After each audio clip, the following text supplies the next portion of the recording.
11th Dragon has more of a theme than a storyline, but here's a quick story primer about the themes and the mythological history that goes on into this game.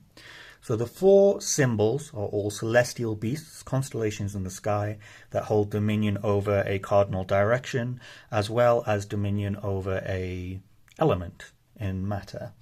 These four beasts are as follows. So we've got Ju Chui, the vermilion bird of the south, who has dominion over fire. That is the first boss that we face.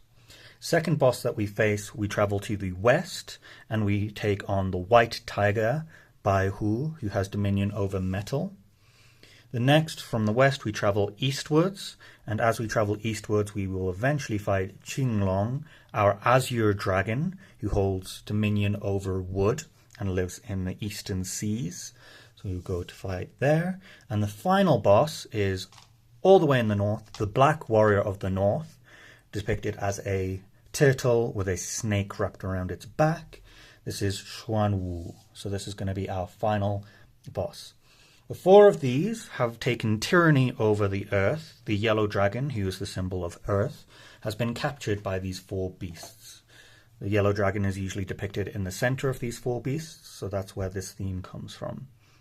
Now, the yellow dragon also holds, as I said, dominion over the element of earth, so we can take it to assume that the earth has been imprisoned by our four celestial beasts.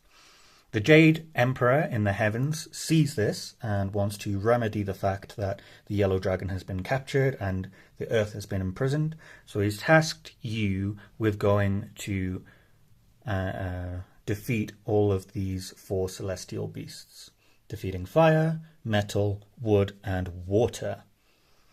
So in order to do that, you've also been asked to be accompanied by the Dragon King, who is Long Wang, and his 9 sons. His 9 sons all have different powers, different personalities, different things that they like.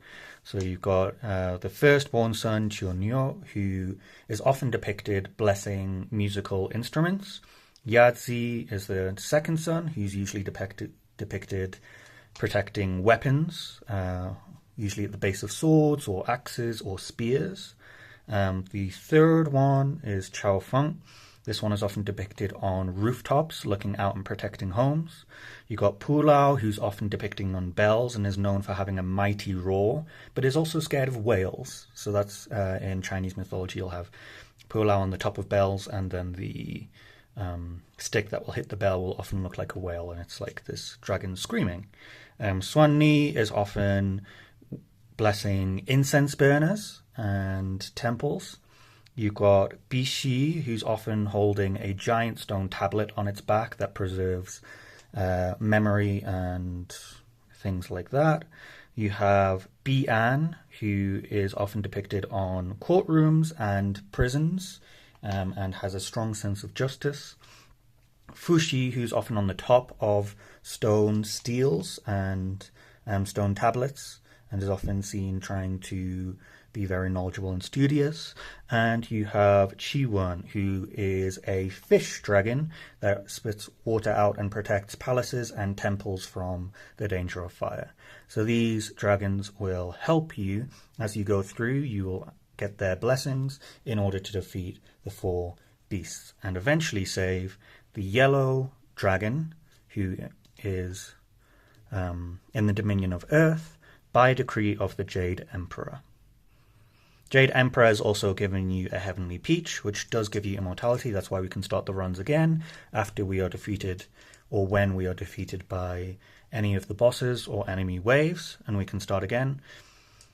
And we can get a continuing element through the story by collecting different greater blessings, which will allow us to have a re-roll on different blessings as well. So that allows us to sort of progress through the game. Every time we go through, even if we lose, we might be able to receive a greater blessing by getting 4 cards of a kind, and this can help us in further runs as well. So that's a quick story primer about the history and mythology of 11th Dragon.